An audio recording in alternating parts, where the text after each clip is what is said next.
بسم اللہ الرحمن الرحیم اللہم صلی علی محمد وعلی آل محمد وبارک وسلم۔ عزیز طالبات، اللہ تعالیٰ کی ذات سے امید ہے کہ آپ سب خیریت سے ہوں گے۔ آپ نے گزشتہ سبق سن لیا ہوگا۔ آج ہم سبق نمبر 76 صحیح بخاری جلد دوم کتاب رد علی الجہمیہ سے شروع کریں گے۔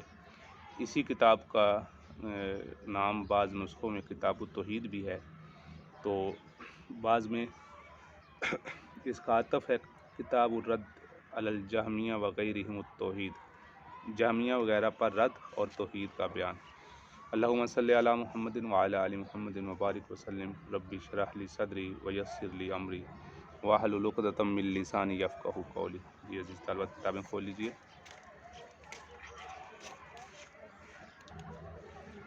بسم اللہ الرحمن الرحیم۔ اللہم صلی علی محمد وعلی آل محمد وبارک وسلم۔ کتاب التوحید۔ عزیز طالبات، آپ دیکھ رہے ہیں کہ یہاں پر ہم جو حدیث شروع کر رہے ہیں وہ 7371 حدیث نمبر حدیث ہے، اور اس سے گزشتہ سبق کی آخری حدیث بھی آپ نے دیکھی ہوگی۔ تو اس حدیث سے لے کر اس حدیث کے جو درمیان احادیث چھوڑ دی گئی ہیں وہ سلیبس کا حصہ نہیں ہیں۔ وفاق المدارس العربیہ پاکستان نے طالبات کے سلیبس کے حصے میں وہ شامل نہیں کی۔ جو ہم اس سبق میں پڑھا رہے ہیں، کتاب الرد علی الجہمیہ یا کتاب التوحید، یہی اس سلیبس کا حصہ ہے۔ یہاں سے لے کر اب ہم آخر کتاب تک پڑھیں گے، اور اس میں زیادہ تر وہی حدیث آئیں گی جو کتاب التوحید کے مطابق ہوں گی، جو کتاب الایمان کے متعلق ہوں گی۔ لیکن یہ ہے کہ اس کتاب میں، کتاب التوحید میں، امام بخاری رحمۃ اللہ علیہ جو دوسرے باطل فرقے ہیں، جس میں جامعہ ہے یا جس میں دوسرے فرقے ہیں، ان پر رد کریں گے۔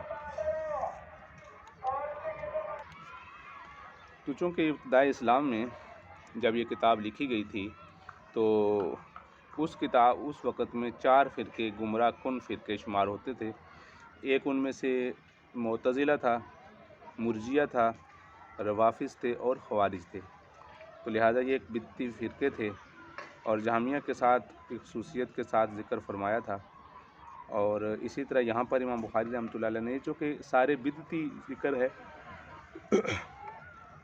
یہ سارے کے سارے بدعتی اور سارے کے سارے ایسے فرقے ہیں جو یعنی بدعت میں اور جو اسلام میں تعریف کرنے میں حد سے تجاوز کر گئے تھے۔ تو اس وجہ سے امام بخاری رحمۃ اللہ علیہ نے تقریباً اپنی کتاب میں ان سارے فرقوں کا رد کیا ہے۔ اس وجہ سے اس باب میں، کتاب التوحید کے تحت تقریباً جتنے بھی ابواب امام بخاری رحمۃ اللہ نے قائم کیے ہیں، تقریباً 58 ابواب قائم کیے ہیں، اور ان فرقوں کی تردید کی ہے، اور یہ ثابت کیا ہے کہ ان فرقوں کے جو عقائد ہیں وہ باطل ہیں۔ مثلا ان کا عقیدہ ہے کہ جو کبیرہ گناہ کرے گا وہ ہمیشہ ہمیشہ دوزخ میں رہے گا، وہ کافر ہو جائے گا۔ اس طرح کے عقیدے ہیں ان کے، اور کچھ آخرت کے بارے میں کچھ اس طرح کی مزید ایمان کے متعلق کچھ ان کی اپنی اصطلاحات ہیں، تو ان کے متعلق یہاں رد کیا گیا ہے۔ جہمیہ جن کا یہاں پر ذکر کیا گیا ہے، تو اس کا تعارف یہ ہے کہ یہ ایک بدعتی فرقہ ہے۔ جہم بن صفوان ایک آدمی کا نام ہے، اس کی طرف منسوب ہے۔ یہ اس فرقے کا بانی تھا، اور انتہائی گمراہ بدعتی فرقہ تھا۔ ہشام بن عبد الملک کی خلافت میں ظاہر ہوا تھا۔ یہ شخص اتنا گمراہ تھا کہ امیر المومنین فی الحدیث عبداللہ بن مبارک رحمۃ اللہ علیہ نے فرمایا تھا اس کے بارے میں، وَلَا أَقُولُ بِقَوْلِ الْجَهْمِ أَنَّ لَهُ قَوْلًا يُزَارِعُ قَوْلَ الشِّرْكِ أَحْيَانًا۔ یعنی یہ اتنا بدعتی فرقہ ہے، اتنا فرقی فرقہ ہے کہ اس کا قول تو، ان کی باتیں تو شرک میں کبھی کبھار گھومتی پھرتی ہیں۔ یعنی یہ شرک تک ان کی حد پہنچ جاتی ہے۔ 130 ہجری میں یہ جہم بن صفوان پیدا ہوا، اور 130 ہجری سے یا 130 یا 128 ہجری میں اس کی وفات ہوئی ہے، اور پیدائش کے بارے میں اس کا صحیح قول معلوم نہیں ہے، لیکن وفات کا قول 130 ہجری میں ہے یا 128 میں مارا گیا تھا۔ اور یہ جو 4 فرقے میں نے جس کا بھی ذکر کیا ہے، یہ تقریباً اب ختم ہو چکے ہیں۔ اب معتزلہ اور خوارج وغیرہ اگر کسی نہ کسی جگہ پر ہیں تو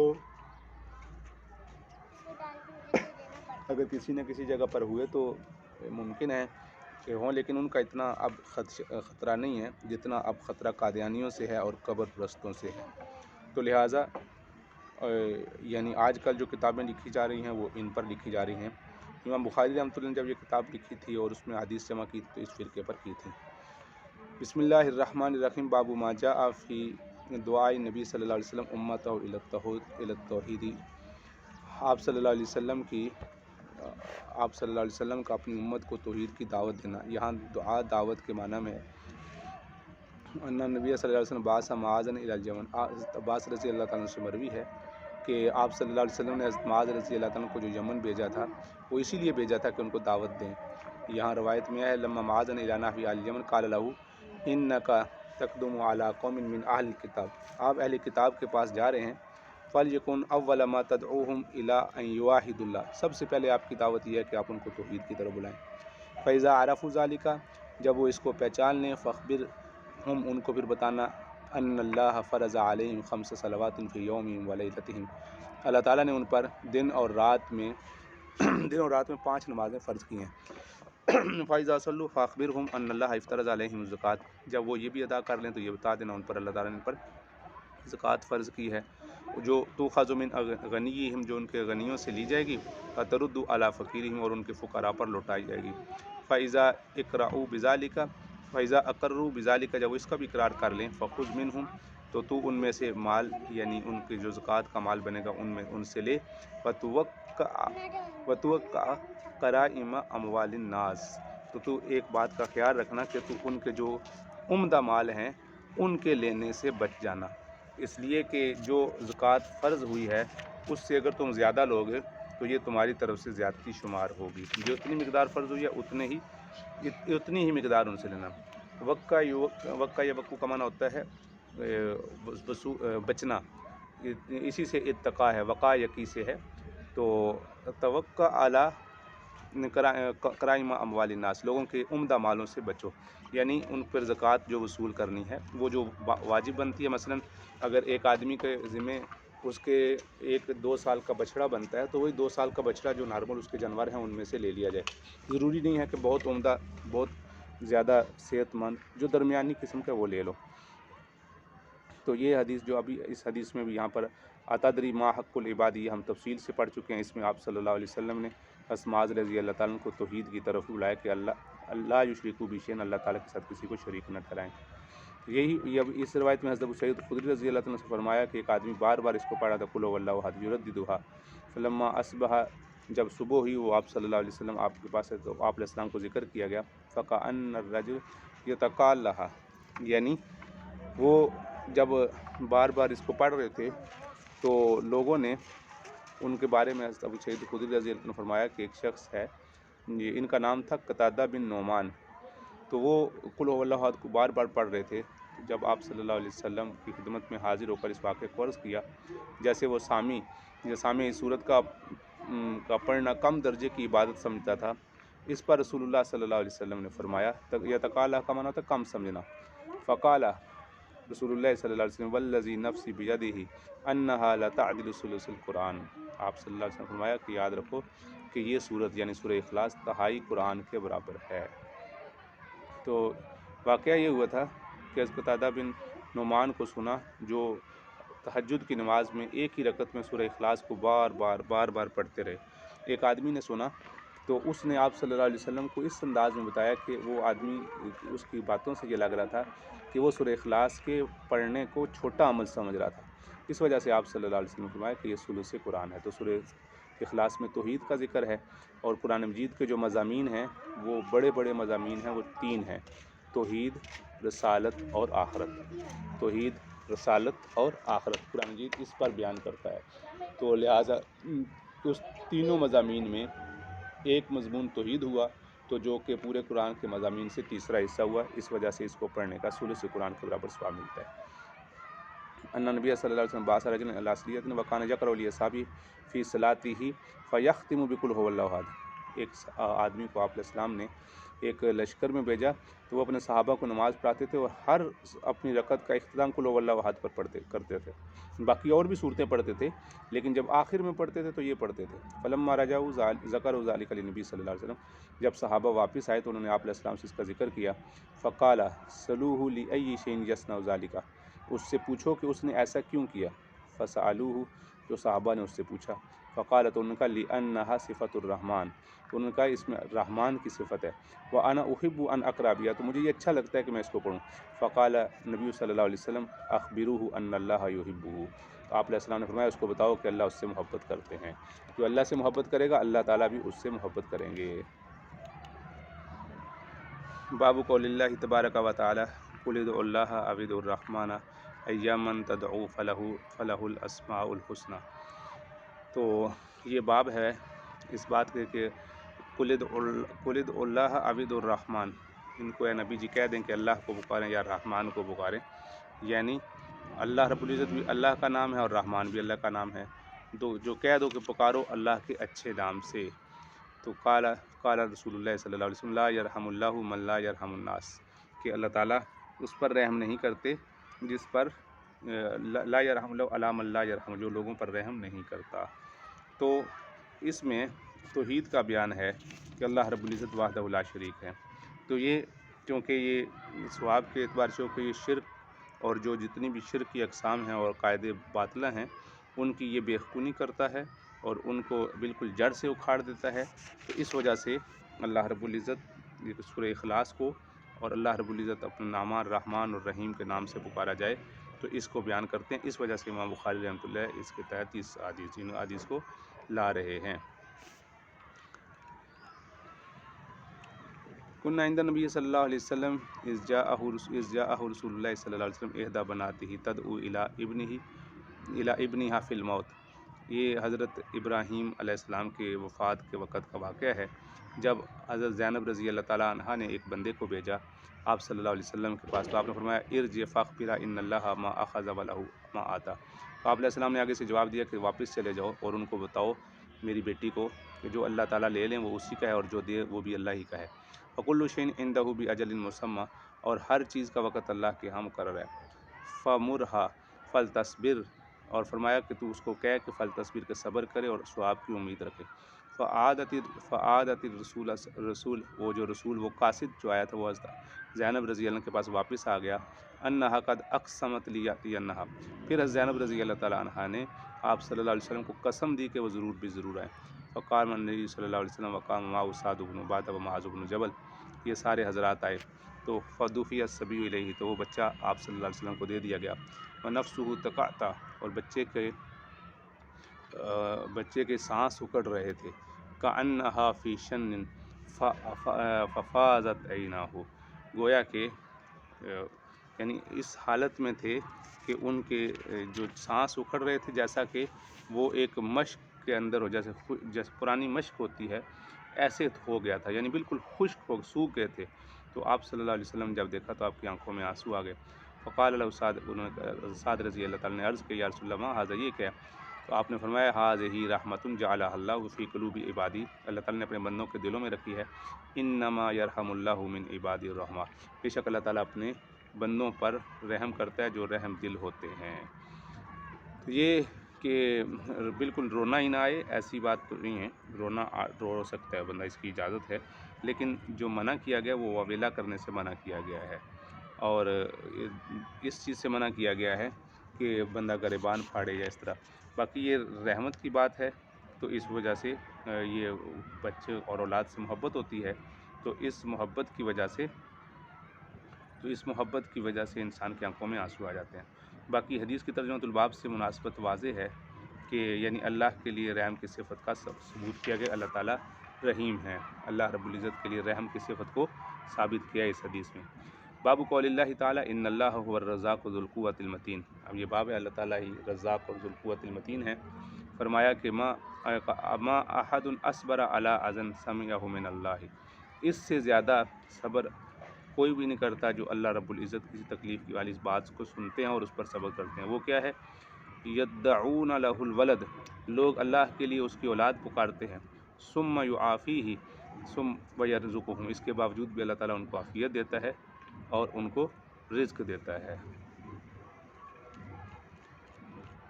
باب قول اللہ تعالیٰ عالم الغیب فلا یظہر علی غیبہ احد ان اللہ عندہ علم الساعہ، اللہ تعالیٰ غیب جانتے ہیں اور اللہ تعالیٰ کے پاس قیامت کا علم ہے۔ وما تحمل من انثی، اور جو کسی ماں کی پیٹ نے اٹھایا ہے اس کو بھی اللہ تعالیٰ جانتے ہیں۔ ولا تضع الا بعلمہ، اور جو بھی ولادت ہوتی ہے اللہ کے علم میں ہے، قیامت کا علم اللہ کے پاس ہے۔ یہ آیات امام بخاری رحمۃ اللہ علیہ لا کر اللہ رب العزت کی ان صفات کو ثابت کرنا چاہتے ہیں۔ اللہ تعالیٰ غیب کو جانتے ہیں، اللہ تعالیٰ کے ہاں رسولوں کی تعداد اور ان کے منصب اور ان کی قیامت کے علم کو اللہ رب العزت جانتے ہیں۔ اس کے مطابق قال یحییٰ الظاہر علی کل شیء علما والباطن علی کل شیء علما، یحییٰ کہتے ہیں قیامت کے علم سے مراد یہ کہ ہر ظاہر اور ہر باطن چیز کا علم اللہ کو ہے۔ اور اس کے بعد امام بخاری رحمۃ اللہ علیہ یہ حدیث ذکر کر رہے ہیں مفاتیح الغیب خمس، جو غیب کے خزانے ہیں وہ 5 ہیں۔ تو یہاں پر آپ صلی اللہ علیہ وسلم نے فرمایا کہ مفاتیح الغیب خمس، کے غیب کے خزانے 5 ہیں۔ لا یعلمھا، ان کو اللہ کے علاوہ کوئی نہیں جانتا۔ لا یعلم ما تغیض الارحام الا للہ، رحم مادہ میں کیا ہے وہ اللہ کے علاوہ کوئی نہیں جانتا۔ ولا یعلم ما فی غد الا للہ، اور جو کل کیا ہوگا وہ اللہ کے علاوہ کوئی نہیں جانتا۔ اور دوسرا یہ کہ لا یعلم متی یأتی المطر، بارش کہاں ہوگی اللہ کے علاوہ کوئی نہیں جانتا۔ لا تدری نفس بأی ارض تموت، اور کون انسان کہاں مرے گا اللہ کے علاوہ کوئی نہیں جانتا۔ لا یعلم متی تقوم الساعۃ، اور قیامت کب آئے گی اللہ کوئی نہیں جانتا۔ اس کے بارے میں یہاں ما تغیض الارحام الا اللہ، اس کے بارے میں لوگ ایک اعتراض کرتے ہیں کہ آج کل تو الٹرا ساؤنڈ کے ذریعے پتہ چل جاتا ہے کہ کیا رحم مادہ میں کیا ہے، لڑکا ہے لڑکی ہے۔ دوسرا یہ کہ بارش کے بارے میں محکمہ موسمیات والے بتا دیتے ہیں کہ بارش کہاں ہونے کے امکانات ہیں۔ تو یہ دونوں باتیں، ان اعتراضات کا جواب اس طرح ہے کہ ایک تو یہ کہ رحم مادہ میں کیا ہے، اس کی عمر کتنی ہوگی، اس نے کتنا زندہ رہنا ہے، اس میں کیا کیا عیب ہیں، کیا کیا بیماریاں ہیں، اور پھر اس کی پوری تفصیل، اور اس نے نیک بننا ہے بدکار بننا ہے، کیا ساری یہ کوئی مشین نہیں بتا سکتی۔ دوسرا یہ کہ بارش کے یہ محکمہ موسمیات والے صرف ایک امکان سا بتاتے ہیں کہ یہ امکان ہے بارش کا، اس کے علاوہ اس کی پوری تفصیل کتنی بارش ہوگی بھی یا نہیں ہوگی، کیونکہ بہت دفعہ ایسا تجربے کی بات میں یہ تجربہ ہو چکا ہے۔ محکمہ موسمیات والے بتاتے ہیں کہ بارش ہوگی لیکن نہیں ہوتی، تو اس لیے یہ ان کا ایک اندازہ ہوتا ہے۔ یہ تو بالکل ایسی بات ہے جیسے ایک آدمی ایک ٹرین 100 کی سپیڈ سے آ رہی ہو اور تقریباً 200 کلومیٹر کا سفر ہو، تو بندہ اندازہ لگا لے تب یہ گھنٹے کے اندر پہنچے گی، تو اس کا ایک اندازے کی بات ہے۔ تو باقی یہ کہ جو عالم الغیب فلا یظہر علی غیبہ احد، یہ اس صفت کو اللہ رب العزت کی ثابت کی جا رہی ہے کہ علم جو غیب کا علم ہے وہ اللہ کے علاوہ کسی کو نہیں ہے۔ لا تدرکہ الابصار، اللہ تعالیٰ اللہ کو کوئی نہیں دیکھ سکتا۔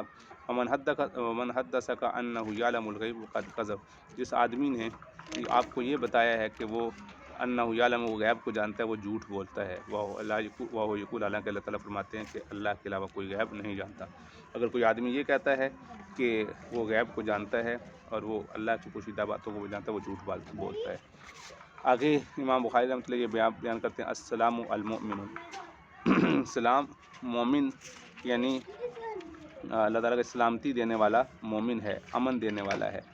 تو یہاں پر اس سے یعنی التحیات ثابت کرنا چاہتے ہیں امام بخاری رحمۃ اللہ علیہ کے سلام کے بعد دعا کا ذکر ہے اس کے بعد آگے، اور اس میں جو امام بخاری رحمۃ اللہ علیہ نے حدیث ذکر کیا وہ ذکر کیا التحیات للہ والصلوات والطیبات والسلام علیک ایھا النبی، تو اس سے یہ ثابت کیا ہے کہ جو سورہ حشر میں اللہ رب العزت کے نام ذکر ہیں السلام المؤمن والمہیمن، تو ان 2 صفات کو اللہ کے لیے ثابت کیا ہے، سلامتی دینے والا اور امن دینے والا اللہ ہی ہے۔ اور اس میں السلام علینا، جہاں پر السلام سے مراد سلامتی ہے اور مومن سے مراد امن دینے والا ہے، تو وہ اللہ ہی ہے۔ یہ 2 صفات بھی اللہ رب العزت کی صفات ہیں، اللہ کے علاوہ کوئی بھی اس پر قادر نہیں۔ باب قول اللہ تعالیٰ ملک الناس، تو یعنی لوگوں کے مالک بھی اللہ ہے، لوگوں کا بادشاہ اللہ ہے، اس کو ثابت کرنا چاہ رہے ہیں۔ تو فرمایا کہ حضرت ابو ہریرہ رضی اللہ تعالیٰ عنہ نے فرمایا کہ یقبض اللہ الارض یوم القیامۃ ویطوی السماء بیمینہ، اللہ تعالیٰ زمین کو قیامت والے دن پھیلائیں گے، اور یتوی اور اس کو آسمان کو لپیٹ دیں گے، ثم یقول پھر اس کے بعد فرمائیں گے کہ انا الملک میں بادشاہ ہوں، این الملوک زمین کے بادشاہ کہاں ہیں؟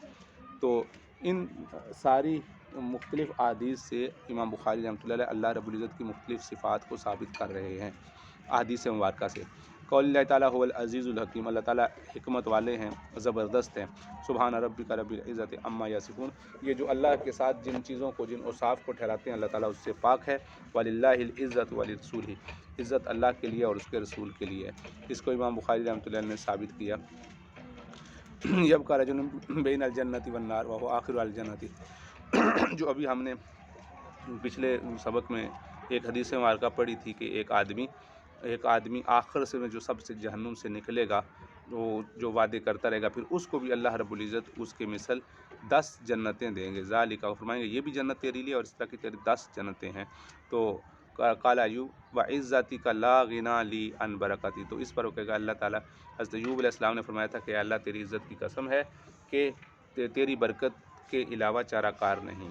وہ ہوا یہ تھا کہ جب حضرت ایوب علیہ السلام پر سونے کے سکوں کی بارش ہوئی تھی، تو اللہ رب العزت نے وہ سکے جمع کرنا شروع کر دیے، تو اس پر حضرت اللہ رب العزت نے وہی کہ ایوب آپ بھی یہ سونے کے سکے جمع کرتے ہیں، تو اس وقت حضرت ایوب علیہ السلام نے فرمایا تھا کہ تیری عزت کی قسم کہ تیری برکت سے کسی کو غنا نہیں ہے، یعنی کوئی آدمی تجھ سے بے پرواہ نہیں ہو سکتا۔ تو عزت اللہ کے لیے ہے۔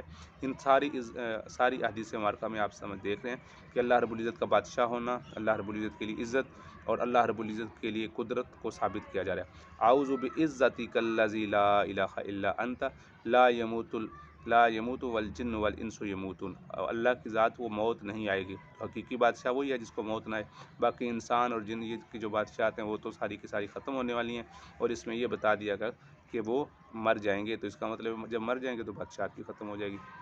لا یزال یلقی فیہا، حضرت انس رضی آپ صلی اللہ علیہ وسلم نے فرمایا وَيَقُولُ حَلْ مِن مزید، کہ جہنم میں لوگوں کو مسلسل ڈالا جاتا رہے گا، اور اس سے وہ جہنم کہتی جائے گی اور بھی ہے اور بھی ہے، یہاں تک کہ اللہ رب العزت اس میں اپنا پاؤں رکھیں گے، فیضوی، اور اس کو دبائیں گے، اور ایک اس جہنم کا حصہ ایک دوسرے کے اندر کیا ہو جائے گا، پیوست ہوگا، تو پھر فرمائیں گے، پھر جہنم کہے گی قد قد، یہاں پر دال کے ساتھ ہے لفظ قد قد، اور اکثر بعد میں تو کے ساتھ ہے قط قط، بعزتک و کرمک، تیری عزت اور تیری کرامت کے تیری عزت اور کرم کی قسم، یہاں پر بھی جہنم بھی اللہ ہی کو پکارے گی، تیری عزت اور تیری کرامت کا ذکر ہے۔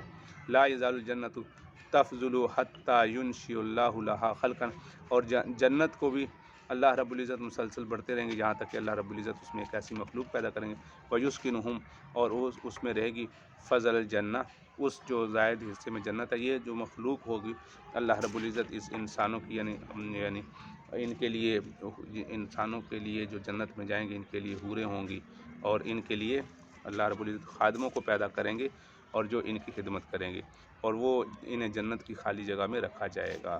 اللہ سے ہمیں دعا کرتے رہنا چاہیے اللہ رب العزت ہمیں اپنے نیک وکار مخلوق میں پیدا فرما دے۔ باب قول اللہ تعالیٰ هو الذی خلق السماوات والارض بالحق، اس میں یعنی اس چیز کو امام بخاری رحمۃ اللہ ثابت کرنا چاہ رہے ہیں کہ زمین و آسمان کی تخلیق کو ٹھیک ٹھیک پیدا کرنے والی ذات اللہ کی ہے۔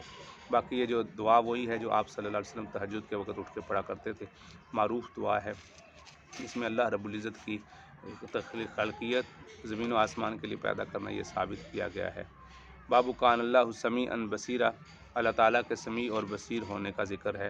قد سمع اللہ قول التی تجادلک فی زوجہا، اور بے شک اللہ تعالیٰ نے اس عورت کی بات سن لی تو جس نے یعنی اس سے مراد وہ ایک واقعہ ہے، یہ آیت کے شان نزول میں، کہ ایک عورت آپ صلی اللہ علیہ وسلم کے ساتھ اس بات پہ بحث مباحثہ کر رہی تھی کہ ان کے خامد اوس بن صامت رضی اللہ تعالیٰ عنہ، جو حضرت عبادہ بن صامت رضی اللہ کے بھائی ہیں، انہوں نے اپنی بیوی خولہ بن ثعلبہ کو یہ کہہ دیا کہ تم مجھ پر تیری ماں کی پیٹھ کی طرح ہو، یا اس طرح کہہ کے حرام کر دیا۔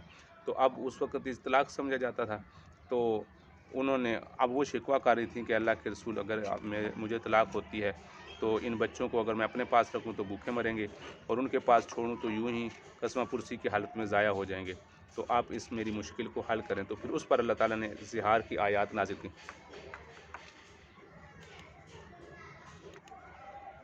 تو اس پر یہ آیات نازل ہوئی کہ اللہ تعالیٰ نے اس عورت کی بات سن لی۔ تو اب اس سے اللہ تعالیٰ کی سماعت ثابت ہوئی کہ اللہ تعالیٰ سنتے ہیں، اور امام بخاری رحمۃ اللہ نے ترجمۃ الباب بھی یہی قائم کیا تھا کہ ان اللہ کان سمیعا بصیرا، اللہ تعالیٰ سننے والے اور دیکھنے والے ہیں۔ اور ان لوگوں کا رد کہ جو لوگ یہ کہتے ہیں کہ اللہ رب العزت سنتے نہیں ہیں، ان پر یہ رد ہے۔ اور اس پر یہ آیت وہی نازل فرمائی جس وقت صحابہ رضی اللہ عنہ خیبر سے واپسی پہ اونچی آواز سے پڑھ رہے تھے، تو آپ علیہ السلام نے فرمایا آہستہ آواز میں اور اللہ تعالیٰ سمیع بصیر ہے۔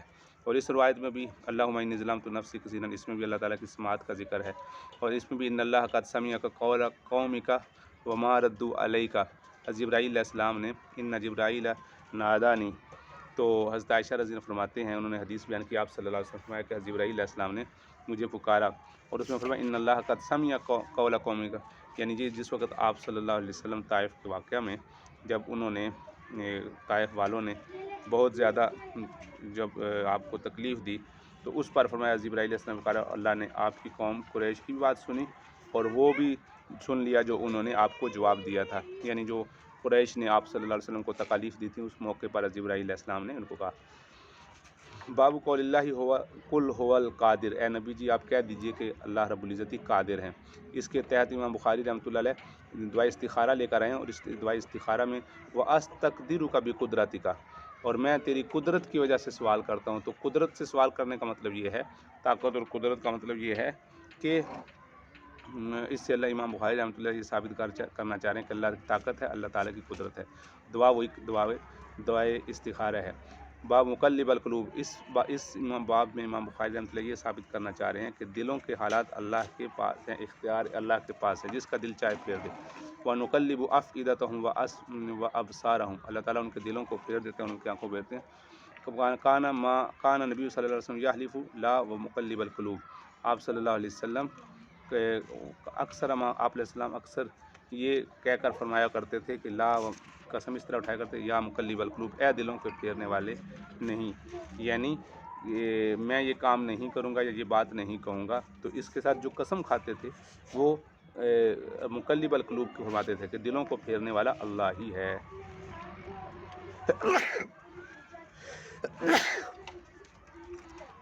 باب ان اللہ حمیت اسم الا واحدہ، یہ باب ہے اللہ رب العزت کے 99 ناموں کے بارے میں۔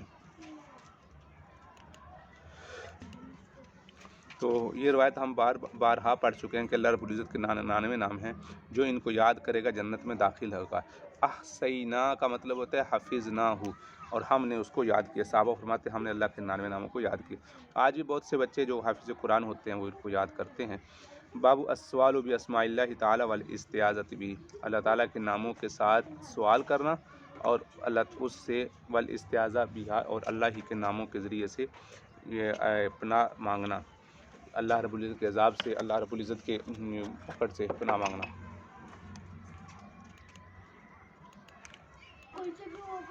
تو اس روایت میں اس کے تحت امام بخاری رحمۃ اللہ علیہ وہ سونے کے وقت کی جو دعا لا رہے ہیں، اذا جاء احدکم فراش فلینفذ بصفۃ ثوبہ، تو جب فلینفذ اپنے 3 دفعہ اپنے کپڑے کو، یعنی اپنی چادر وغیرہ کسی کپڑے کے ذریعے سے اپنے بستر کو جاڑ دے، اور اس کے بعد یہ دعا پڑھے بسمک ربی وضعت جنبی وبک ارفع، تو یہ دعا اس میں اللہ رب العزت کے ناموں کے ساتھ اللہ رب العزت کی رحمت کی دعا کی جاتی ہے، اور اللہ رب العزت کے یعنی عذاب سے پناہ مانگی جاتی ہے۔ ان امسکت نفسی فاغفر لہا وان ارسلت فاحفظھا، اس روایت میں یہ ذکر کیا گیا ہے۔ اور دوسرا یہ اللہم بسمک احیا واموت، تیرے نام کے ساتھ ہی زندہ ہوتا ہوں تو مرتا ہوں، تو اس سے اللہ رب العزت کے ناموں کے ساتھ، اللہ رب العزت کے نام کے ساتھ اللہ رب العزت کی رحمت کی طرف انسان متوجہ ہوتا ہے۔ اذا اخذ مضجعہ من اللیل بسمک نموت ونحیا واذا استيقظ الحمدللہ، سونے اور اٹھنے کی دعا میں ان سارے ناموں، ان ساری دعاؤں میں اللہ رب العزت کے نام کا ذکر ہے۔ بسم اللہ اللہم جنب الشیطان، یہ جب اپنی بیوی کے پاس جائے تو اس کا بیان ہے۔ تو یہاں پر جب کتے کو بھیجے تو اس وقت بھی اللہ کے نام کے ساتھ، یعنی ذکرت اسم اللہ، اللہ کا نام ذکر کرو، یعنی بسم اللہ الرحمن الرحیم، اللہ کے نام سے، یعنی بذات خود اسم اللہ کا ذکر کرنا۔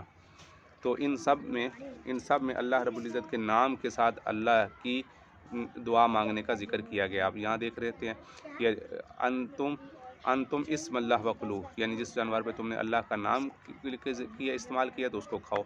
ذہاب کبشین و یکبر، اللہ تکبیر بیان کی، تکبیر ہوتی ہے اللہ اکبر، اللہ کے نام کی بڑائی بیان کی جاتی ہے، تو اس روایت میں بھی وہی ہے۔ تو یہاں فرمایا لا تحلفوا بآبائکم، اپنے والد کے اپنے باپ دادوں کے نام پہ قسم نہ کھاؤ، تو یہ اس کی نقیض ہوگی، اس کے مخالف بات ہوگی، الٹ بات ہوگی۔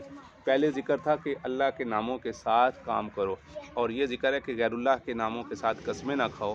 ومن حالف، جو آدمی اللہ کے نام کے علاوہ کسی کی قسم کھائے گا، فلیحلف باللہ، اگر کسی نے قسم کھانی ہے تو اللہ کی قسم کھائے، تو اس سے بھی اللہ رب العزت کی ذات کا ثبوت ہوا کہ اللہ کے نام کے ساتھ قسم کھانی چاہیے، اللہ کے نام کے ساتھ کام کی ابتدا کرنی چاہیے، اور اگر پناہ بھی مانگنی ہے تو اللہ کے نام کی مانگنی چاہیے۔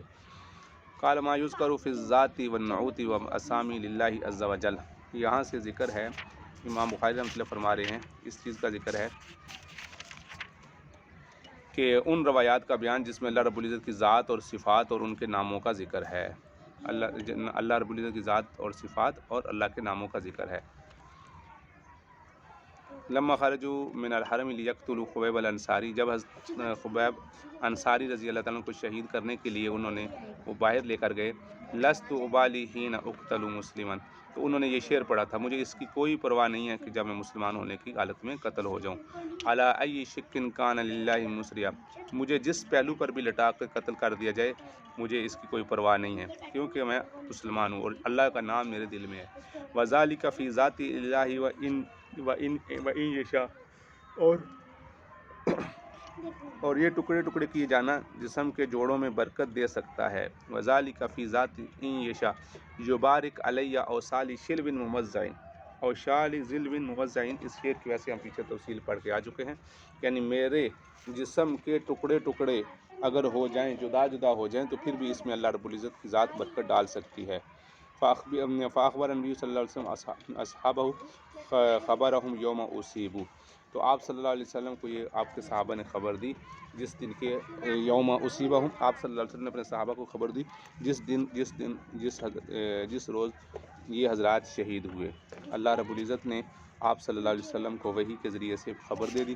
اس کی باقی تفصیل ساری کتاب المغازی میں آ چکی ہے، صرف یہاں اس بات کو ثابت کیا جا رہا ہے کہ اللہ رب العزت کی ذات، صفات اور ان کے ناموں میں اللہ رب العزت کا نام ہے۔ باب قول اللہ تعالی یحذرکم اللہ نفسہ، اللہ تعالیٰ تم کو اپنی ہی ذات سے ڈراتا ہے، یعنی ڈرنے کے قابل اور ڈرنے کے لائق ذات صرف اللہ کی ذات ہے۔ اور تعلم ما نفسی، اور جو لا عالم ما فی نفسی کا، اے اللہ تو ہمارے دلوں کے بید جانتا ہے اور ہم تیری باتیں نہیں جانتے، اللہ رب العزت کا علم کا یہاں ذکر کیا گیا ہے۔ قال ما من احد اغیر من اللہ، اللہ سے زیادہ کوئی غیرت والا نہیں ہے۔ من اجل ذلک حرم الفواحش، اسی لیے اللہ رب العزت نے فحش، فحش اور گندی باتوں کو حرام کیا۔ وما احد احب الیہ المداح من اللہ، اور کوئی بھی زیادہ اللہ تعالیٰ سے زیادہ اللہ سے زیادہ کسی کو پسند نہیں ہے کہ مداح اللہ کی تعریف، کسی کی تعریف کسی کو اس سے اللہ رب العزت کی تعریف سے زیادہ پسند نہیں ہے، یعنی اللہ رب العزت کو اپنی تعریف جتنی پسند ہے اور اللہ ہی کی تعریف کی جائے، اور حقیقت میں تعریفیں ہیں بھی اللہ ہی کے لیے، جو جس کی تعریف کی جائے گی حقیقت میں اللہ کی ہے، تو اللہ رب العزت کی اپنی تعریف بہت زیادہ پسند ہے، اس لیے ہمیں اللہ ہی کی تعریف کرتے رہنا چاہیے۔ جب اللہ تعالیٰ نے مخلوق کو پیدا کیا، کتب فی کتاب ہی، اپنی کتاب میں لکھا ہوا یکتب علی نفسی و وضع عندہ العرش، اللہ تعالیٰ نے اپنے عرش پر لکھا ان رحمت تغلب غضبی، بے شک میری رحمت میرے غضب پر حاوی ہے۔ اس لیے اللہ رب العزت سے ڈرتے رہنا چاہیے کہ اللہ رب العزت کے کہیں ہم غضب میں اور غصے میں نہ آ جائیں۔ اور اس روایت میں بھی آیا کہ میں بندے کے گمان کے برابر فیصلہ کرتا ہوں، یہ فیصلہ کرتا ہوں جب بندہ اپنے دل میں ذکر کرتا ہے تو میں بھی دل میں ذکر کرتا ہوں، اور جب بندہ فی ملئن ملا کہتے ہیں اس میں جب اگر وہ مجمع میں ذکر کرتا ہے تو میں بھی اس سے بہتر مجمع میں یعنی فرشتوں کے مجمع میں ذکر کرتا ہوں. وَإِن تَقَرَّبَ إِلَيَّ شِبْرًا اور اگر وہ ایک بالشت میری طرف بڑھتا ہے تقربت إِلَيْهِ ذِرَاعًا تو میں ایک ہاتھ اس کی طرف بڑھتا ہوں. اور اگر وہ میری طرف ایک بازو بڑھتا ہے تو میں اس کی طرف دو بازو بڑھتا ہوں. اگر وہ میری طرف چل کر آتا ہے تو میں اس کی طرف دوڑ کر آتا ہوں. مراد اللہ کی رحمت ہے کہ اللہ کی رحمت اس کی طرف بڑھتی ہے. جب اللہ کی رحمت اتنی وسیع ہے تو پھر اللہ کے عذاب سے ڈرنا اسی کا حق ہے کہ اللہ رب العزت کے احکامات پر انسان چلے. باب قول اللہ عز و جل کل شیء ہالک الا وجہہ ہر چیز ہلاک ہو جائے گی مگر اللہ باقی رہیں گے. یہ اس چیز کا بیان ہے امام بخاری رحمۃ اللہ علیہ ان لوگوں کا رد کیا ہے جو یہ کہتے ہیں کہ یعنی جو دہریہ قسم کے لوگ ہیں جو اللہ کے وجود کو مانتے نہیں ہیں. تو ان لوگوں کو جواب ہے کہ اللہ رب العزت کی ذات تو وہ ہے کہ اللہ ہی کی ذات پہلے بھی تھی اور آخر میں وہی اللہ رہ جائے گی. اور وجہ سے مراد یعنی مطلب یہ ہے کہ ہر چیز ہلاک ہو جائے گی لیکن وہ عمل جو اللہ کے لیے کیا ہوگا اور اخلاص کے ساتھ جو عمل کیا وہ باقی رہ جائے گا. اور اکثر مفسرین اس آیت کا مطلب یہ لیتے ہیں وجہ کا مطلب یہ لیتے ہیں اس جو آیت میں وجہ آیا ہے اس کا مطلب یہ ہے کہ اللہ کی ذات باقی رہ جائے گی باقی سب چیزیں ہلاک ہو جائیں گی. تو اب اللہ تعالیٰ امام بخاری رحمۃ اللہ کچھ آیات ذکر فرما رہے ہیں. قل هو القادر علی ان یبعث علیکم عذابا من فوقکم اللہ اس بات پہ قادر ہیں کہ تمہیں اوپر سے عذاب اتاریں.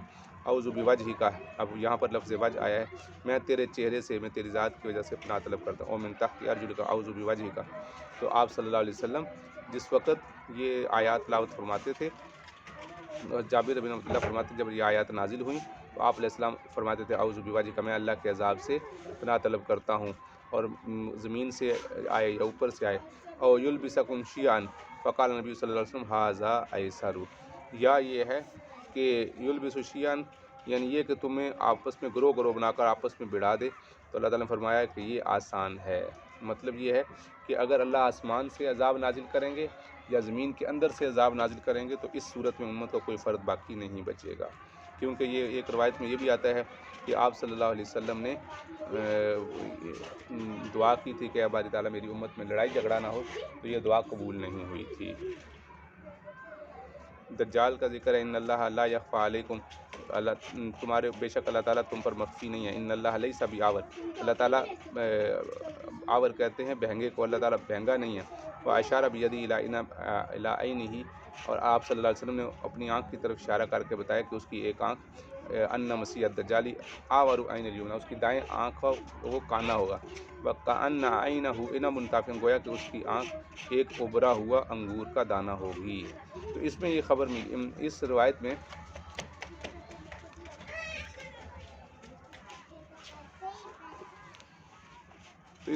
جیسے معلوم ہوا کہ اس کی ایک آنکھ سے وہ کانا ہوگا. بعض روایات میں آتا ہے اس کی ایک آنکھ جو ہے وہ انگور کی طرح جو ہے وہ ابری ہوگی. تو اس کی دونوں روایات میں مفسرین نے اس طرح تطبیق دی ہے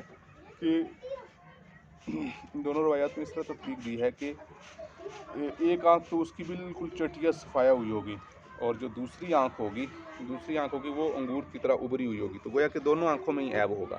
اور پھر دوسرا کہ اس کے دونوں آنکھوں کے درمیان لکھا ہوگا بین عینی کافر اس کے دونوں آنکھوں کے درمیان کافر لکھا ہوگا. لیکن یہ کافر کا لفظ ایمان والوں کو نظر آئے گا. اللہ تعالی ہمیں دجال کے فتنے سے محفوظ رکھے. باب قول اللہ تعالیٰ هو اللہ الخالق البارئ المصور یہ بیان ہے اللہ رب العزت خالق ہے مالک ہے مصور ہے. اس کا اللہ تعالیٰ یہ ساری اللہ رب العزت کی صفات کو امام بخاری رحمۃ اللہ ثابت کر رہے ہیں جن میں سے یہ مختلف متعدد قسم کے جو فرقے ہیں وہ کسی نہ کسی صفات کا انکار کرتے ہیں. تو ان صفات کو امام بخاری رحمۃ اللہ علیہ یہاں ثابت کر رہے ہیں. فرمایا کہ غزوہ بنی مستلق میں انہم صابوا سبایا ان کو کچھ باندیاں ملی. فاراد ان یستمتعوا بہن تو ان صحابہ نے ارادہ کیا کہ ان سے متع کریں. لا یحملنہ جو حاملہ نہیں تھیں. فسألوا نبی صلی اللہ علیہ وسلم عن العزل تو صحابہ نے عزل کے بارے میں آپ علیہ السلام سے پوچھا. صحابہ یہ چاہتے تھے کہ متع تو کریں لیکن حاملہ نہ ہوں. تو فقالا تو آپ نے فرمایا ما علیکم اللہ تفعلوا تمہارے اوپر کوئی حرج نہیں کہ تم ان کو عزل کر لو لیکن ان اللہ قد کتب هو الخالق الی یوم القیامت اللہ تعالیٰ نے جو مخلوق قیامت تک پیدا کرنی ہے وہ لکھ دی ہے، یعنی اگرچہ تم ازل بھی کر دو لیکن تب بھی جس بچے کو اللہ نے پیدا کرنا ہوگا اللہ تعالیٰ اس کو پیدا کر دیں گے۔ باب قول اللہ تعالیٰ لما خلقت بیدیہ، یہ بیان ہے کہ جس چیز کو اللہ تعالیٰ نے اپنے ہاتھ سے بنایا۔ یا آدم اما ترى خلق اللہ بیدہ، اے آدم کیا آپ یہ نہیں دیکھتے کہ اللہ تعالیٰ نے آپ کو اپنے ہاتھ سے بنایا۔ وَأَسْجَدَ لَكَ الْمَلَائِكَةُ، اور فرشتوں سے سجدہ کروایا۔ وَعَلَّمَكَ أَسْمَاءَ كُلَّهَا، اور اللہ تعالیٰ نے مخلوق میں آپ کو نام سکھائے۔ وَاشْفَعْ لَنَا إِلَىٰ رَبِّكَ حَتَّىٰ يُرِينَا مِن مَكَانٍ، تو سارے لوگ جمع ہو کر آپ صلی اللہ آدم علیہ السلام کے پاس جائیں گے۔ اس کو حدیث شفاعت کہتے ہیں، اور یہ حدیث شفاعت بڑی تفصیل سے ہم پیچھے پڑھ چکے ہیں۔ پھر آپ صلی اللہ علیہ وسلم سجدے میں جائیں گے، اور پھر سجدے میں آپ صلی اللہ علیہ وسلم پوری امت کے لیے شفاعت کا دعا کریں گے، تو پھر آپ صلی اللہ علیہ وسلم کی شفاعت قبول ہوگی اور لوگوں کو جہنم سے نکال لیا جائے گا۔ قال ید اللہ ملآ لا یغیظها نفقۃ السحاء اللیل والنہار، اللہ تعالیٰ کے ہاتھ بھرے ہوئے ہیں اور دن اور رات کا خرچ کرنا اللہ رب العزت کو خرچ کرنا اس کو کم نہیں کر سکتا۔ ارأیتم ما انفق مسخل، کیا تمہارا کیا خیال ہے کہ اللہ رب العزت جب سے آسمان و زمین کو پیدا کیا اس نے کتنا خرچ کیا ہے۔ فإنہم لم یغز ما فی یدہ، اور لم یغز اللہ رب العزت کے ہاتھ میں جو کچھ ہے اس میں کچھ بھی کمی نہیں آئی۔ اللہ کا عرش پانی پر ہے، وبیدہ الاخری، اور دوسرے ہاتھ میں اللہ کی میزان ہے۔ یخفض و یرفع، اسی سے اللہ رب العزت لوگوں کے مرتبوں کو بلند کرتا ہے اور اسی سے اللہ رب العزت مرتبوں کو اٹھاتا ہے، یعنی اللہ رب العزت اس بات پر قادر ہیں۔ اللہ اکبر۔ ان اللہ یقبض یوم القیامت، اللہ تعالیٰ قیامت والے دن اللہ تعالیٰ زمین آسمان کو لپیٹ دیں گے، فرمائیں گے انا الملک، میں بادشاہ ہوں۔ یہ روایات ابھی اوپر گزری ہے۔ تو ایک یہودی یہودین جاء الی نبی صلی اللہ علیہ وسلم، ایک یہودی آپ علیہ السلام کے پاس آیا، فرمایا یا محمد ان اللہ یمسک السماوات علی اصبعین، بے شک اللہ تعالیٰ نے آسمان کو ایک انگلی پر رکھا ہے اور زمینوں کو ایک انگلی پر، پہاڑوں کو ایک انگلی پر، درخت کو ایک انگلی پر اور مخلوق کو ایک انگلی پر۔ تو پھر فرمائیں گے انا الملک، میں بادشاہ ہوں۔ تو آپ صلی اللہ علیہ وسلم اس سے مسکرائے یہاں تک کہ آپ کی داڑھیں بھی ظاہر ہو گئیں۔ پھر اس کے بعد آپ نے یہ آیت تلاوت میں ما قدر اللہ حق قدرہ، بے شک اللہ رب العزت قادر ہیں۔ تو فضائی آپ صلی اللہ علیہ وسلم تعجب اور اس کی تصدیق کے لیے ہنسے، یعنی جو جس طریقے سے اس نے اپنی کتاب کے مطابق فرمایا تھا وہ ٹھیک کہا تھا، اور اس نے اپنی کتاب کے مطابق صحیح بات کی تھی، اس پر جیسے آپ صلی اللہ علیہ وسلم مسکرائے۔ یہ بھی وہی روایت ہے انا الملک انا الملک، آپ صلی اللہ علیہ وسلم مسکرائے اور اس کے بعد یہ آیت تلاوت میں وما قدر اللہ حق قدرہ۔ باب قول نبی صلی اللہ علیہ وسلم لا شخص اغیر من اللہ، اللہ تعالیٰ سے زیادہ غیرت والا آدمی کوئی نہیں ہے۔ سعد بن عبیدہ کہتے ہیں لو رأیت رجلا مع امرأتی لضربتہ بالسیف غیر مصفح، سعد بن عبیدہ کہتے ہیں اللہ کے رسول آپ مجھے اس کا کیا حکم دیتے ہیں، اگر میں اپنی بیوی کے ساتھ کسی آدمی کو دیکھوں تو مجھے کیا حکم ہے، کیا میں اس کو قتل کر دوں؟ تو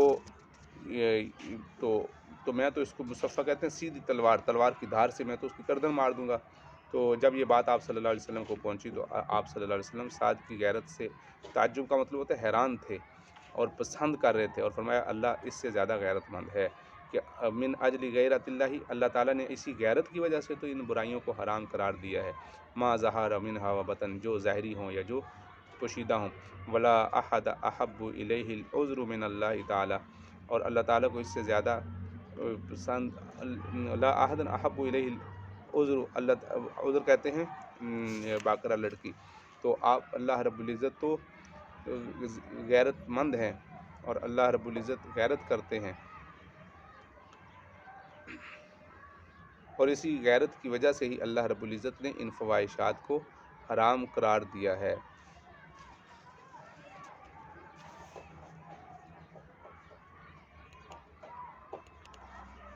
اور العذر یعنی عذر اور معذرت سے اللہ سے زیادہ کسی کو پسند نہیں ہے، یعنی اللہ تعالیٰ کوئی آدمی معافی مانگے یا اللہ سے عذر بیان کرے تو اللہ کو اس کی سب سے زیادہ پسند ہے۔ ومن اجل ذالک بعث، اسی وجہ سے کہ لوگوں کے پاس عذر نہ رہے اللہ تعالیٰ نے خوشخبریاں دینے والے، ڈار سنانے والے بھیجے۔ ولا احد احب الیہ المدحۃ من اللہ، اور اسی طرح اللہ تعالیٰ کو اپنی تعریف سے زیادہ کوئی اور چیز پسند نہیں ہے۔ ومن اجل ذالک وعد اللہ الجنہ، اسی وجہ سے اللہ رب العزت نے جنت کا وعدہ کیا ہے۔ قل ای شیء اکبر شہادۃ، اللہ اس سے یہ بیان ہے کہ آپ اے نبی جی پوچھئے کہ شہادت سے بڑھ کر کون سی چیز ہے، اور سب سے بڑا گواہ کون ہے، آپ ان کو کہہ دیجئے، یعنی اس بات کی گواہی دینا کہ اللہ رب العزت ایک ہے، لا الہ الا اللہ۔ قال نبی صلی اللہ علیہ وسلم رجل امعاک من القرآن شیء، کہ آپ کے پاس قرآن میں سے کوئی چیز ہے؟ تو اس نے کہا جی ہے، تو اسی وجہ سے آپ صلی اللہ علیہ وسلم نے اس نکاح پڑھا دیا۔ اس صورت اور صورت بدلے میں آپ نے صورتوں کے نام بتائے۔ وکان عرش علی الماء، اللہ رب العزت کے عرش کو پانی پر ثابت کرنا، اور اللہ رب العزت کا ایک عرش عظیم ہے، اللہ کی بادشاہت ہے، اس کو یہاں ثابت کیا جا رہا ہے۔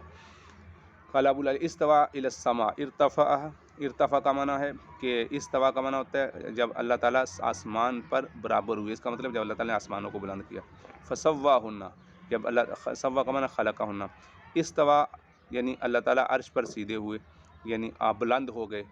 مجید کا معنی کریم، اور الودود کا معنی حبیب پسندیدہ، اور حمید و مجید کا انہ فعیل من ماجد، گویا کہ یہ مجید فعیل کے وزن پر، یہ ماجد سے یعنی فاعل کے وزن سے فعیل ہے، اور محمود سے من حمیدہ، حمیدہ سے محمودہ یعنی تعریف کیا ہوا سے، اور ماجد کہتے ہیں بزرگی بیان کرنے والا، بڑائی بیان کرنے والا، اسی سے مجید ہے۔ تو آگے روایت وہی حدیث بیان کی گئی، یہ حدیث متعدد بار ہم پڑھ چکے ہیں کہ بنی تمیم نے خوشخبری نہیں لی تو آپ صلی اللہ علیہ وسلم نے دوسروں لوگوں کو دی، حدیث سے مراد جنت کی خوشخبری تھی۔ ان اللہ مل اعلیٰ یغیظھا، دن اور رات کا خرچ کرنا اس کو کمی نہیں کرتا۔ فجعل نبی صلی اللہ علیہ وسلم یقول اتق اللہ وامسک علیک زوجک، آپ نے فرمایا کہ اللہ سے ڈر، وامسک علیک زوجک، اور اپنی بیوی کو اپنے پاس رکھ۔ لو کان رسول اللہ صلی اللہ علیہ وسلم قاتما شیئا لقتم ھذا، اگر اللہ رب العزت کسی چیز کو آپ اللہ کے رسول صلی اللہ علیہ وسلم کسی چیز کو چھپانا چاہتے تو اس آیت کو چھپا لیتے، جس سے معلوم ہوا کہ جب اللہ رب العزت نے جب آپ صلی اللہ علیہ وسلم نے اس آیت کو نہیں چھپایا تو اس کا مطلب ہے کہ آپ صلی اللہ علیہ وسلم نے کسی چیز کو نہیں چھپایا، یعنی وَتُخْفِي فِي نَفْسِكَ مَا اللَّهُ مُبْدِيهِ، اس کو چھپا لیتے، چونکہ اس سے پیچھے بات یہ تھی، جو اس کا پس منظر ہے وہ یہ ہے کہ زینب بنت جہش رضی اللہ عنہا کا نکاح آپ صلی اللہ علیہ وسلم زید بن حارثہ سے کروایا، پھر ان کی آپس میں بنی نہیں، تو آپ علیہ السلام نے فرمایا کہ اتق اللہ، اللہ سے ڈرو، اپنی بیوی کو اپنے پاس رکھو، یعنی وہ طلاق دینے کی نوبت آ گئی تھی، تو آپ نے فرمایا کہ اللہ سے ڈرو، لیکن پھر بھی ان کی نہیں بنی تو پھر طلاق ہو گئی، اور پھر آپ نے اللہ رب فرمایا تخفی فی نفسک ما اللہ مبدیہ، اللہ تعالیٰ جس چیز کو ظاہر کرنا چاہتے ہیں ظاہر ہو جاتی ہے، تو تقول زوجکن اہالیکن وزوجنی اللہ تعالیٰ من فوق سبع سماوات، تو حضرت انس سے بیان کہتے ہیں چنانچہ زینب رضی اللہ تعالیٰ آپ صلی اللہ علیہ وسلم کی تمام ازواج مطہرات پر فخر کرتی تھیں اور کہتی تھی کہ تم لوگوں کی تو تمہارے گھر والوں نے نکاح کیے ہیں اور میرا نکاح اللہ رب العزت نے آسمانوں پر کروایا ہے۔ حضرت زینب بنت جہش رضی اللہ عنہا کا نکاح آپ صلی اللہ علیہ وسلم سے آسمانوں پر ہوا تھا۔ نزلت آیت الحجاب فی زینب بنت جہش وَأَتَمَ عَلَيْهَا يَوْمَئِذٍ خُبْزًا، حضرت زینب بنت جہش رضی اللہ عنہ کے ولیمے پر لوگ بیٹھتے تھے، اس پر وہ آیات نازل ہوئی تھی پردے کی۔ ان اللہ لما قضى الخلق كتب، جب اللہ تعالیٰ نے مخلوق کو پیدا تو فرمایا اس پر عرش پر لکھا ان رحمتی سبقت غضبی، میری رحمت میرے غضب پر حاوی ہے۔ حضرت ابو ہریرہ سے فرماتے ہیں کہ جو شخص اللہ اور اللہ کے رسول پر ایمان لایا، نماز قائم کی اور رمضان کے روزے رکھے تو اللہ پر حق ہے کہ اللہ اس کو جنت میں داخل کرے۔ ہاجر فی سبیل اللہ، اللہ کے راستے میں ہجرت کی، یا جو آدمی اپنی زمین پہ بیٹھا رہا جس میں پیدا ہوا تھا، قالوا یا رسول اللہ افلا ننبئ الناس بذلک، صحابہ نے عرض کیا اللہ کے رسول ہم یہ لوگوں کو نہ بتا دیں، فرمایا کہ قال ان فی الجنت 100 درجہ، اللہ تعالیٰ کے نے جنت کے 100 درجے بنائے ہیں، اور اعدها اللہ للمجاہدین فی سبیلہ، اور اللہ تعالیٰ نے اپنے راستے میں نکلنے والوں کے لیے بھی ایک درجہ بنایا ہے، ایسے درجات رکھے ہیں کل درجتین ما بینہ، اور ان درجات کے درمیان اتنا فاصلہ ہے جیسے آسمان اور زمین کے درمیان ہے۔ فَإِذَا سَأَلْتُمُ اللَّهَ فَاسْأَلُوا الْفِرْدَوْسَ، جب تم اللہ سے جنت مانگو تو جنت فردوس کا سوال کیا کرو، فَإِنَّهُ أَوْسَطُ الْجَنَّةِ وَأَعْلَى الْجَنَّةِ، بے شک اس کا جنت کے معتدل اور اعلیٰ درجے میں، اور اس کے اوپر یہ جنت اوپر درجے کی جنت ہے، معتدل جنت ہے، اس کے اوپر اللہ کا عرش ہے، وَمِنْهُ تَفْجُرُ أَنْهَارُ الْجَنَّةِ، اور اسی سے جنت میں چلنے والی نہریں نکلتی ہیں۔ دخلت المسجد ورسول اللہ صلی اللہ علیہ وسلم جالسا فلما غربت الشمس قال یا ابا، ایک دفعہ میں مسجد میں بیٹھا ہوا تھا تو سورج غروب ہوا تو آپ نے فرمایا ابو ذر تم جانتے ہو یہ سورج کہاں چلا گیا؟ تو میں نے کہا اللہ اور اس کے رسول ہی بہتر جانتے ہیں۔ فرمایا فإنها تسبح في السجود، یہ سجدہ کرنے گیا ہے، فیؤذن لها اس کو اجازت دی جاتی ہے۔ فقان نا کل قد قیل، گویا کہ قد قیل یعنی ہر روز وہ سجدہ طلب کرتا ہے تو ایک دن کہا جائے گا اس کو ارجعی من حیث جئتی، تو اس طرف واپس لوٹا جدھر سے تو آیا ہے۔ یا مونس کا صیغہ آیا ہے اس لیے کہ جو مخلوق غیر ذی العقول ہے اور اس کے جوڑا جو غیر ذی العقول مونس مخلوق ہوتی ہے جیسے سورج چاند وغیرہ ہے، تو اس کے لیے مونس کا صیغہ بھی استعمال کیا جا سکتا ہے۔ جئتی فتطلع من حیث مغربها، تو بس وہ سورج مغرب سے نکلے گا۔ ثم کذلک مستقر لها، یہ اس کے ٹھہرنے کی جگہ ہے، یعنی جہاں وہ سجدہ کرتا ہے۔ اس پر ایک اعتراض ہوتا ہے کہ سورج تو ہر وقت حرکت میں ہے اور مسلسل چل رہا ہے، تو پھر اس کے ٹھہرنا اور اس کا سجدہ کرنا اس کا کیا مطلب ہے؟ تو اس کا مطلب یہ ہے کہ اللہ رب العزت، اس کا مطلب ایک مطلب تو یہ ہو سکتا ہے کہ اللہ رب العزت اس پہ قادر ہیں کہ اللہ رب العزت اس پہ قادر ہیں کہ اس کے وہ چلتے چلتے سجدہ کرے اور اجازت طلب کرے۔ اور دوسری بات یہ کہ ممکن ہے کہ جہاں سے وہ جس نقطۂ عروج سے چلا تھا تو اس نقطۂ عروج پہ وہ پہنچ کے دوبارہ اللہ رب العزت سے آگے چلنے کی اجازت لیتا ہوگا۔ ظاہری بات ہے سورج کہیں نہ کہیں غروب ہو رہا ہوتا ہے اور کہیں نہ کہیں طلوع ہو رہا ہوتا ہے، تو اسی وجہ سے اسی وقت ہی اللہ رب العزت سے اجازت لے گا اور پھر ادھر سے سورج مغرب کی طرف سے نکلے گا جب قیامت قائم ہوگی۔ ارسل الی ابو بکر فاتبعت القرآن حتی وجدت آخر سورۃ التوبہ، تو یہ واقعہ ہے اس وقت کا جس وقت کہ حضرت سیدنا ابو بکر رضی اللہ تعالیٰ نے حضرت زید رضی اللہ تعالیٰ سے جمع قرآن کروایا۔ تو جب قرآن مجید جمع کر رہے تھے تو راوی کہتے میں نے آخری سورۃ توبہ کی جو آخری آیتیں جو پائیں وہ حضرت خزیمہ انصاری رضی اللہ تعالیٰ کے پاس پائیں لم اجدھا فی مع غیر احد، اور حضرت خزیمہ انصاری رضی اللہ عنہ کے علاوہ یہ آیات اور کسی کے پاس نہیں تھیں۔ اس کا مطلب یہ تھا کہ حضرت خزیمہ انصاری رضی اللہ عنہ کے پاس یہ آیات لکھی ہوئی موجود تھیں، باقی کسی کے پاس لکھی ہوئی موجود نہیں تھیں۔ زبانی تو متعدد صحابہ کو یاد تھیں، اور لقد جاءکم رسول من انفسکم، اور حضرت خزیمہ انصاری رضی اللہ عنہ وہ صحابی تھے جن کی ایک آدمی کی گواہی 2 کے برابر تھی۔ اور آگے یہ وہی دعا ہے جو تہجد میں پڑھنے کی دعا تھی۔ حضرت موسیٰ علیہ السلام آپ صلی اللہ علیہ وسلم سے پہلے ہوش میں آ گئے، یہ پیچھے پڑھ لیا ہم نے کل۔ فَأَكُونُ أَوَّلُ مَنْ بُعِثَ، میں سب سے پہلے اٹھوں گا تو حضرت موسیٰ علیہ السلام اللہ کے عرش کا پایا پکڑے ہوئے ہوں گے۔ باب تارج الملائکۃ والروح الیہ، فرشتوں کا آسمانوں کی طرف چڑھنا اور روح کا آسمانوں کی طرف اٹھنا، اس کا بیان۔ روح سے مراد جبرائیل علیہ السلام کا اس کی طرف بڑھنا، اس کا بیان ہے۔ امام بخاری رحمۃ اللہ کی عادت شریف یہ ہے کہ ہر باب کے شروع میں کچھ ذکر کر دیتے ہیں آیات کو، یا پورے قرآن مجید سے کچھ آیات کو ذکر کر کے لاتے ہیں، اسی کا بیان ہے کہ الیہ یصعد الکلم الطیب، بے شک اللہ ہی کی طرف پاکیزہ کلمے اٹھتے ہیں۔ بلغ ابا ذر مبعث النبی صلی اللہ علیہ وسلم فقال علی اخی عالم لی علم هذا الرجل الذي يزعم انه یاتیہ الخبر من السماء، تو حضرت ابو ذر رضی اللہ عنہ کو یہ بات پہنچی آپ صلی اللہ علیہ وسلم کے مبعث کہتے ہیں نبوت کے لیے، جب آپ علیہ السلام نے دعویٰ کیا تو انہوں نے اس کی خبر کو معلوم کرنے کے لیے اپنے بھائی کو بھیجا کہ جاؤ اس آدمی سے ملو جو یہ دعویٰ کرتا ہے کہ جو اس کو آسمان کے پاس خبریں آتی ہیں، یعنی حضرت ابو ذر رضی اللہ تعالیٰ نے آپ صلی اللہ علیہ وسلم سے ملنے کے لیے اپنے بھائی کو بھیجا۔ فقال مجاہد العمل الصالح یرفع الکلم الطیب، تو مجاہد کہتے ہیں کہ عمل صالح جو پاکیزہ بات اور نیک بات آسمان کی طرف اٹھتی ہے۔ ذی المعارج سے مراد ہے فرشتے تعرج الی اللہ، اللہ کی طرف چڑھتے ہیں۔ اور اس کے بعد وہ روایت ہے یتعاقبون فیکم الملائکہ، دن اور رات کو فرشتے تمہارے اوپر بدلتے رہتے ہیں، اور صلاۃ عصر اور فجر کی نماز میں جمع ہو جاتے ہیں، یجتمعون فی صلاۃ العصر والفجر ثم یعرج الذی باتوا فیکم فیسألہم، پھر جب فرشتے اوپر جاتے ہیں تو وہ جن لوگوں نے رات تمہارے پاس گزاری ہوتی ہے تو اللہ تعالیٰ ان سے پوچھتے ہیں وَهُوَ أَعْلَمُ بِهِمْ، حالانکہ اللہ تعالیٰ ان کے متعلق خوب جانتے ہیں۔ فَيَقُولُ كَيْفَ تَرَكْتُمْ عِبَادِي، میرے بندوں کو کیسا چھوڑ گئے؟ فَيَقُولُونَ، تو وہ کہتے ہیں تَرَكْنَاهُمْ وَهُمْ يُصَلُّونَ، ہم اس حالت میں چھوڑ کے آئے ہیں کہ وہ نماز پڑھ رہے تھے۔ وَآتَيْنَاهُمْ وَهُمْ يُصَلُّونَ، اور صبح کے فرشتوں سے جب پوچھا جاتا ہے تو وہ کہتے ہیں جب ہم آئے تو اس وقت بھی نماز پڑھ رہے تھے۔ تو جب جو آدمی فجر اور عصر کی نماز پڑھتا ہے دونوں وقت کے فرشتے اس کی گواہی دیتے ہیں۔ اور اس جو حدیث مبارکہ سے امام بخاری رحمۃ اللہ ثابت کرنا چاہ رہے ہیں وہ یہ ثابت کرنا چاہ رہے ہیں کہ فرشتوں کی آمد و رفت کا سلسلہ چلا ہوا ہے۔ قال رسول اللہ صلی اللہ علیہ وسلم من تصدق بعدل تمرۃ کسبۃ ولا یسعد الی اللہ الا الطیب، اللہ رب العزت کی طرف پاکیزہ ہی عمل اٹھتا ہے، فإن اللہ یتقبل بیمینہ ثم یربیہا، اللہ تعالیٰ نیک عمل کو قبول کرتے ہیں پھر اس کی پرورش کرتے ہیں اس کے لیے لصاحبہ جس نے وہ صدقہ کیا ہوتا ہے، کما یربی احدکم فلوۃ، جیسے تم میں سے کوئی ایک اپنے بچڑے کی پرورش کرتا ہے، حتی تکون مثل جبل، یہاں تک کہ وہ صدقہ اللہ کے ہاں پہاڑ کے برابر ہو جاتا ہے۔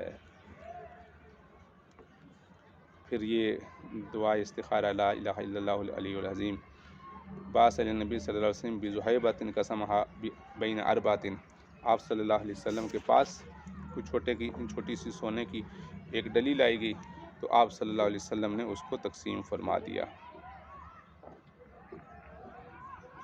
4 آدمیوں کے درمیان تقسیم فرما دیا۔ تو اس سے امام بخاری رحمۃ اللہ علیہ نیک اعمال اور نیک اعمال کا آسمانوں کے اوپر چڑھنے کا بیان فرما رہے ہیں۔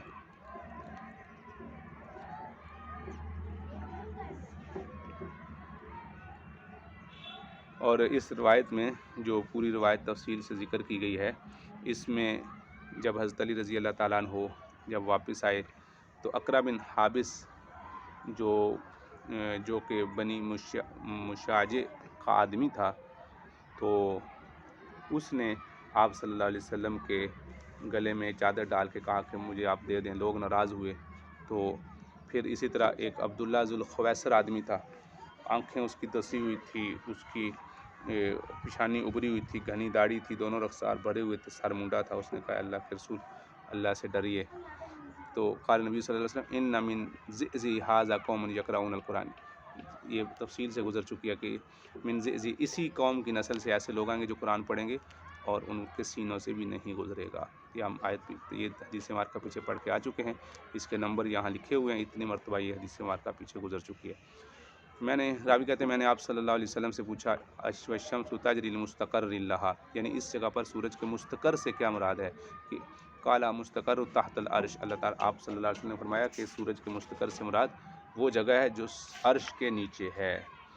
تو بعض حضرات فرماتے ہیں یہ مستقر سے مراد وہ ہے جس دن کے اللہ رب العزت نے اس کو نقطہ ابتدا سے چلایا تھا، اور بعض حضرات فرماتے ہیں جو بعینہ جو سورج کے نیچے جگہ ہے وہ اس کا مستقر کہلاتی ہے۔ باب قول اللہ تعالیٰ ووجوہ یومئذ ناظرہ، ان لوگوں کے چہرے سرسبز ہوں گے، الی ربہ ناظرہ، اپنے رب کو دیکھ رہے ہوں گے۔ تو اس میں 2 چیزوں کو امام بخاری رحمۃ اللہ ثابت کرنا چاہتے ہیں، ایک تو یہ کہ قیامت قائم ہوئی، قیامت والے دن نیک لوگوں کا حشر نیک لوگوں کے ساتھ ہوگا، یہ ثابت ہوا۔ دوسرا یہ ثابت ہو رہا ہے کہ اپنے رب کو دیکھ رہے ہوں گے تو اس کا مطلب دیدار الہی بھی میسر ہوگا، دیدار بھی میسر ہوگا۔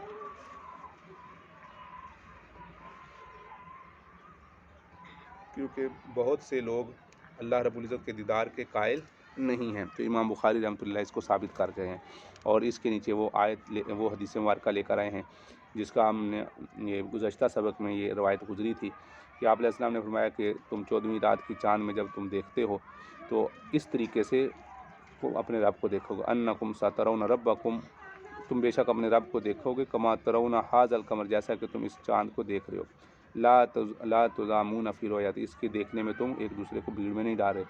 فقال استطعتم الا تغلبوا علی صلاۃ قبل طلوع الشمس وصلاۃ قبل غروب الشمس فافعلوا، اگر تمہیں طاقت ہو کہ تم پھر غلبہ نہ ہو سکے سورج نکلنے سے پہلے کی نماز اور سورج غروب ہونے سے تھوڑے پہلے کی نماز اس کو کر لو، یعنی فجر اور عصر کی نماز کو اہتمام سے پڑھا کرو۔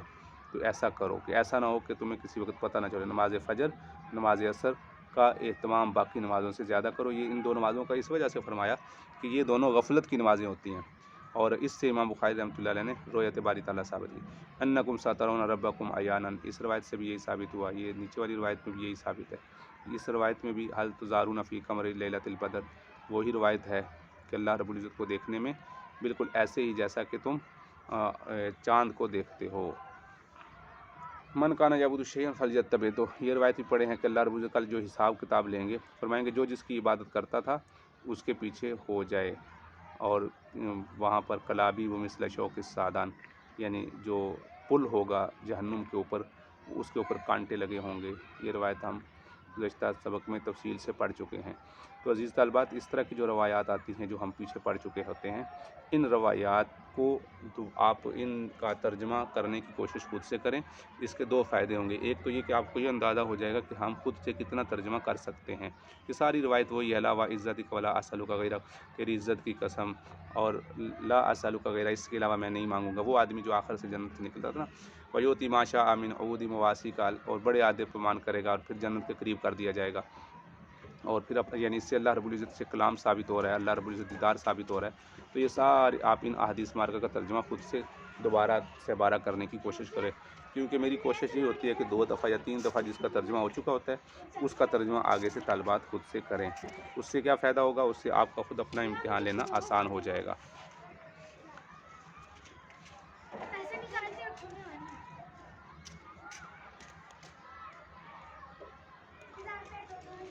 تو اس روایت میں بھی یہ ہے کہ اللہ تعالیٰ فرمائیں گے ذالک لک، یہ جنت تیرے لیے، اور اس طرح کی 10 جنتیں اور تیرے لیے ہیں، یہ جو آخری آدمی جنت سے نکلے گا۔ اور اس روایت میں بھی وہی ہے، حل تزارون، کیا تم سورج اور چاند دیکھنے میں اذا کانت صح، جب وہ صحیح حالت میں ہو، یعنی جس وقت کہ بارش نہ ہو، بادل نہ ہو، تو تمہیں کوئی مسئلہ نہیں ہوتا، تو اسی طرح اللہ رب العزت کو دیکھنے میں بھی تمہیں کوئی مسئلہ نہیں ہوگا۔ فَيَقُولُونَ كُنَّا نَعْبُدُ الْمَسِيحَ ابْنَ اللَّهِ، تو جو عیسائی ہوں گے، نصارہ ہوں گے، وہ حضرت عیسیٰ علیہ السلام کی بات کریں گے، فَقَالَ كَذَبْتُمْ لَمْ يَكُنْ لِلَّهِ صَاحِبَةٌ وَلَا وَلَدٌ، تم جھوٹ بولتے ہو، حضرت عیسیٰ علیہ السلام اللہ تعالیٰ کا نہ تو کوئی بیوی تھی اور نہ کوئی اولاد تھی، کیونکہ وہ حضرت عیسیٰ علیہ السلام کو اللہ کی اولاد بناتے تھے نا، تو آسان حساب ہوگا۔ اللہ تعالیٰ فرمائیں گے جو جس کی بات کرتا ہے اس کو سامنے کھڑا کر دیں گے، فرمائیں گے اس کے پیچھے چلے جاؤ۔ فلا یکلمہ الا الانبیاء، اور اللہ رب اس دن انت ربنا، ہمارے رب، آپ ہمارے رب ہیں، اور آپ سے صرف انبیاء ہی بات کرتے ہیں۔ حل بینکم وبینہم آیۃ تعرفونہ فیقولون الساق فیکشف عن ساقہ فیسجد کل مومن، اللہ رب العزت اس دن جب اپنی تجلی کروائیں گے تو ہر مومن سجدے میں پڑ جائے گا۔ وَيَبْقَى مَنْ كَانَ يَسْجُدُ لِلَّهِ رِيَاءً وَسُمْعَةً، اور وہ آدمی باقی رہ جائیں گے جنہوں نے دنیا میں دکھلاوے کے لیے اور نمود و نمائش کے لیے سجدہ کیا تھا۔ اسی طرح کفار بھی رہ جائیں گے، وہ بھی اللہ کے ہاں سجدہ نہیں کر سکیں گے۔ پھر وہ پل صراط قائم ہوگی، اس کے اوپر پل ہوگا۔ اللہ اکبر۔ ریحی کا اجاود الخیل والرکاب والناج مسلم وناج مخدوش ومخدوش فی نار جہنم، تو اس دن یعنی جس وقت کے جو پل کے اوپر سے گزر رہے ہوں گے، تو وہ جب پل کے اوپر سے گزریں گے تو وہاں پر جو نیکوکار ہوں گے وہ تو جلدی سے گزر جائیں گے، اور جو بدکار ہوں گے ان کو جیسا کہ ابھی پیچھے گزرا کہ وہ کانٹے ان کو پکڑ لیں گے، اور اسی طرح ان کو جو آنکڑے ان کو پکڑیں گے، لگیں گے اور ان کو زخمی کر دیں گے۔ تو جو مومن ہیں وہ یا تو وہ تیز ہوا کی طرح گزر جائیں گے، یا گھوڑوں کی طرح جاوید الخیل، گھوڑوں کی رفتار پہ گزر جائیں گے، یا سواروں کی طرح گزر جائیں گے، اور فناج مسلم، اور وہ صحیح سالم جو ادھر سے پار ہو جائیں گے، اور ناج مخدوش، بعض ایسے ہوں گے جو زخمی ہو کر پار ہوں گے، اور بعض ایسے ہوں گے مخدوش فی نار جہنم، وہ جو زخمی ہو کر جہنم میں گر جائیں گے۔ جو آخری آدمی جہنم سے یعنی جو گزرے گا، یسحب سحبا فما اشد انتم باشد الی من اشدۃ فی الحق قد تبین لکم من المؤمن یومئذ للجبار، تو جو آخری آدمی وہ زمین پر وہ پل پر سے گھستے ہوئے گزرے گا، اور تم لوگ آج مجھ سے حق کے مطالبے میں اس قدر سخت نہیں ہو جیسا کہ اس روز مومن اللہ تعالیٰ سے اپنے بھائیوں کے لیے مطالبہ کریں گے۔ یعنی مومن لوگ اپنے بھائیوں کی سفارش کریں، ربنا اخواننا الذین کانوا یصلون معنا، تو یہ کہیں گے جب جہنم میں جاتے ہوئے دیکھیں گے تو یہ لوگ کہیں گے اللہ یہ تو ہمارے ساتھ نماز پڑھتے تھے، یعملون معنا، ہمارے ساتھ اعمال کرتے تھے۔ اللہ تعالیٰ فرمائیں گے اذهبوا فمن وجدتم فی قلب مثقال دینار من الایمان، تم ان کو لے جاؤ کہ ان کے دلوں میں تو ایمان مثقال یعنی رائی کے دانے کے برابر بھی ایمان نہیں تھا۔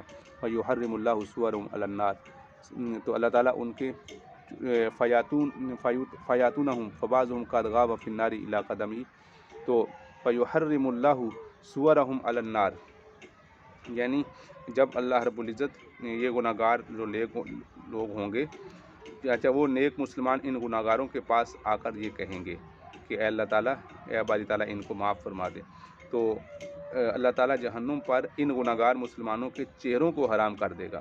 ہوں گے تو مسلمان لیکن گناہگار ہوں گے، تو چہرے کو یعنی جو سجدے والی جگہ ہوگی آگ پر وہ حرام ہوگی۔ اور پھر فرمایا کہ